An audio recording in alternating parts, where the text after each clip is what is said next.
প্রচন্ড শীতের রাত, উনি সফরে বেরিয়েছেন হাদিস কালেকশনের জন্য। উনি এশারের নামাজ পড়ে একটা মসজিদে শুয়ে পড়লেন, আর শুয়ে শুয়ে হাদিস পড়তেছেন, আর মনে মনে ভাবলেন রাতটা মসজিদে কাটায় দেই। কিন্তু দারোয়ান এসে বলে মসজিদে থাকতে পারবেন না, ওঠেন। উনি যে আহমদ ইবনে হাম্বল এটা চিনে নাই, কি করবে এখন? উনি কাঁথা গুছিয়ে হাদিসের কিতাব নিয়ে, তাদের মধ্যে ব্যাগ নিয়ে মসজিদ থেকে বের হয়ে গেলেন। কি আর করবেন, প্রচন্ড শীত, আর কাঁপতেছেন, বুড়ো মানুষ। প্রতিমধ্যে দেখলেন বাজার একজন খাব্বাজ যুবক রুটি বিক্রেতা চুলার মধ্যে রুটি শেখে। সে যে সালাম দিল, আসসালাম আলাইকুম। যুবক বলে ওয়ালাইকুম আসসালাম। আহমদ ইবনে হাম্বল বলে, যুবক আমার যাওয়ার জায়গা নেই, সফরে বেরিয়েছি, খুব শীতে কষ্ট পাচ্ছি, রাতে যদি তোমার এই চুলা থেকে একটু আগুন পোহাই কোনো সমস্যা? যুবক বলে, না না সমস্যা না, আহলান ওয়া সাহলান, খোশামদেদ, আসেন আসেন, আপনি আগুন পোহাইলে আমার সমস্যা কি? আল্লাহ শুকরিয়া করে উনি বসলেন আর আগুন পোহাচ্ছেন। আর খেয়াল করলেন যুবক রুটি বানায় আর পরে আস্তাগফিরুল্লাহ, রুটির দলা বানায় পরে আস্তাগফিরুল্লাহ, রুটি নিয়ে উনুনের ভিতরে চুলার ভিতরে সেকা দেয় আর পরে আস্তাগফিরুল্লাহ। ইমাম আহমদ ইবনে হাম্বল তো অবাক, কি রে এটা আবার কেমন যুবক, খালি আস্তাগফিরুল্লাহ। উনি প্রশ্ন করলেন, যুবক ঘটনা কি? আসার পর থেকেই তোমার দেখতেছি তুমি রুটি বানাও, রুটি বিক্রি করো আর পড়ো আস্তাগফিরুল্লাহ।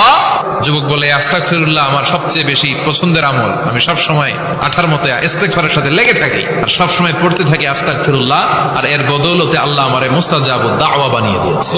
আহমদ ইবনে হাম্বল তো অবাক, তুমি মুস্তাজাবুদ দাওয়া, রুটিওয়ালা? আমি এত বছর হাদিস পড়াই, আমিও তো মুস্তাজাবুদ দাওয়া না, তুমি দোয়া করলে সব কবুল হয়ে যায়? যুবক বলে, না আনা মুস্তাজাবুদ দাওয়া, আমি আমার জীবনে যত দোয়া করেছি কবুল করে নিয়েছে কে? সব দোয়া কবুল করে নিয়েছে আল্লাহ, একটা দোয়া ছাড়া। কি সেই দোয়া? যুবক এবার বলতে শুরু করলো, আমার জীবনে যে দোয়াটা আল্লাহ কবুল করে নাই সেটা হচ্ছে আমি আল্লাহর কাছে অনেক চেয়েছি, অনেক দোয়া করেছি, যে আল্লাহ শুনেছি এই জামানার সবচেয়ে বড় মুহাদ্দিস, তার নাম নাকি ইমাম আহমদ ইবনে হাম্বল। আল্লাহ তোমার কাছে আমার চাওয়া, আমি যেন এই ইমাম আহমদ ইবনে হাম্বল দেখে মরতে পারি, আমি যেন ইমাম আহমদ ইবনে হাম্বলের হাতে হাত রেখে মুসাফা করতে পারি আর তার কপালে একটা চুমু এঁকে দিতে পারি। আহমদ ইবনে হাম্বল আবেগপ্রবণ হয়ে গেলেন, চোখের পানি ছেড়ে দিলেন, বললেন, যুবক তোমার এই দোয়াটাও কবুল হয়ে গেছে।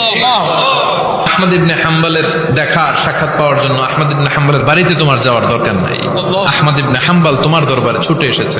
আনা আহমদ ইবনে হাম্বল মুহাদ্দিসুদ দাহর, আমি নিজেই আহমদ ইবনে হাম্বল। যুবক চোখের পানি ছেড়ে দেয়, আহমদ ইবনে হাম্বল চোখের পানি ছেড়ে দেয়। যুবক চিৎকার মেরে ইমাম আহমদ ইবনে হাম্বলকে জড়িয়ে ধরে, হাতে হাত রেখে মুসাফা করে, কপালের মধ্যে চুমু খায় আর আল্লাহর শুকরিয়া করে বলে, ও ইমাম আসলে এই দোয়াটাও আল্লাহ আজকে কবুল করে নিল।